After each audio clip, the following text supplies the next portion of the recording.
Perkenalkan, nama saya Karina Pangadi dengan NIM G002308 dari kelompok SGD B10. Nah, pada kesempatan kali ini saya akan menjelaskan tentang anatomi dari rektum.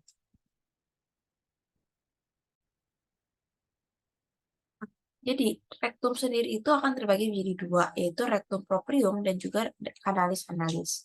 Nah, jadi saya akan menjelaskan tentang anatomi dari rektumnya dulu, yaitu di sisi luarnya dia akan terdapat flexura sacralis dan juga flexura perinanalis. Nah, dia ini merupakan kolon yang berbentuk S bila dilihat dari lateral. Nah, flexura anorektal ini akan membantu menjaga konsistensi dari tinja melalui tonus otot puborektalis. Dia ini merupakan bagian dari levator ani. Nah, saat defekasi, flexura ini akan menjadi tegak sehingga tinja akan bergerak ke arah kanal. Nah, di sisi dalamnya atau tunika mukosanya akan terdapat lipatan-lipatan transversal yang disebut dengan Houston, dan di bawah lipatan ini, rektum akan mengalami dilatasi yang membentuk ampula rekti. Dia akan terletak langsung di atas dan didukung oleh diafragma pelvis, yang merupakan bagian dari levator ani, dan juga dari ligamen anococcygea.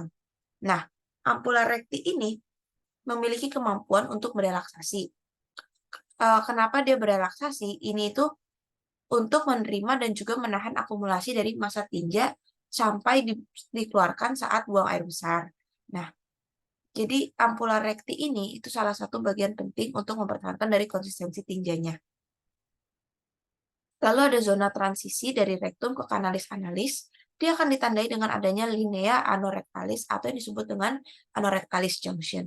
Nah, area ini tuh seperti apa? Dia ini akan dicirikan dengan adanya perubahan dari plicae transversalis recti menjadi plicae longitudinal anal kanan. Nah, berikutnya ini kan tadi tentang rektum propriumnya. Nah, ini tentang kanalis analisnya. Jadi, kanalis analis ini dia terletaknya tuh di mana? Dia itu ada di bawah diafragma pelvis dan akan berakhir di anus. Nah, kanal kanalis ini akan terbagi menjadi 3 segmen. Yang pertama itu ada zona columnaris, yaitu dia akan terdiri dari lipatan longitudinal yang akan dibentuk dari corpus cavernosum. Lalu ada pecten analis, dia ini akan dia ini garis superior pada zona yang disebut linea pectinate dan garis bergerigi mengikuti katup anal. Nah, pada bagian ini akan ada valvula analis. Lalu yang ketiga ini ada zona cutanea. Nah, zona cutanea ini itu bagian kulit eksternal. Dia akan dibatasi secara tidak konsisten oleh linea anocutanea. Nah, jadi di kanalis-analis ini ada satu zona yang disebut dengan zona hemorrhoidales. Nah, di ini tempat memungkinkan terjadinya benjolan hemoroid. Nah, hemoroid ini itu ada dibagi menjadi dua macam. Ada internal hemoroid yang akan terjadi di atas linea pectinate atau eksternal hemoroid yang akan terjadi di bawah bagian linea pectinate. Nah, di kanalis analis ini tuh ada apa lagi? Nah, dia itu di permukaannya akan dijumpai tiga macam, yaitu ada kolumna rektalis atau analis. Dia ini 5-10 lapisan dari lipatan dari tunika mukosa longitudinal. Kenapa bisa terjadi lipatan ini? Itu karena adanya anastomosis arteri dan vena, cabang-cabang dari pars intramuscularis arteri rectalis superior. Nah, lalu ada valvula analis. Nah, valvula analis ini pelipatan mukosa yang menghubungkan tiap dua kolumna di bagian kaudalnya. Lalu yang terakhir itu ada sinus rectalis. Sinus rectalis ini adalah cekungan di antara valvula analis. Nah, kan kanalis analis ini tentunya juga punya muskulus. Nah, apa aja muskulusnya? Jadi ini dikenal dengan otot-otot sphincter. Nah, dia ada dibagi jadi 4. Yang terdiri dari otot polos itu ada musculus sphincter ani internus dan juga corrugator ani. Sedangkan yang terdiri dari otot skelet itu ada musculus sphincter ani externus dan juga musculus puborectalis.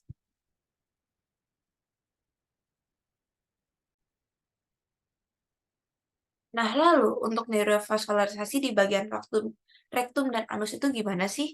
Jadi, untuk vaskularisasinya dari arterinya, dia ini akan di dia ini ada 3, yaitu ada arteri rectalis superior, cabang arteri mesenterica inferior, lalu ada arteri rectalis media, cabang dari arteri iliaca interna, dan juga arteri rectalis inferior, cabang dari arteri iliaca interna. Lalu untuk venanya, dia akan dari vena rectalis superior, dia akan beranastomosis dengan vena rectalis media et inferior, yang akan bermuara menuju ke vena porta hepatis. Nah, pada area kanal ini, drainase vena yang terletak di atas bagian linea pectinate tadi akan bermuara ke vena porta, sedangkan untuk yang berada di bawah linea pectinate akan bermuara ke vena cava inferior. Nah, untuk inervasinya, dia dibagi menjadi dua, yaitu secara simpatis dan juga parasimpatis. Untuk secara simpatis, dia akan diinervasi oleh nervus splenocolumbalis, sedangkan untuk parasimpatisnya, dia akan diinervasi oleh nervus splanchnici pelvici. Nah, rektum di bagian kaudal ini juga akan mendapatkan inervasi dari cabang plexus sacralis, yaitu dari nervus pudendus yang disebut dengan nervus hemorrhoidalis inferior.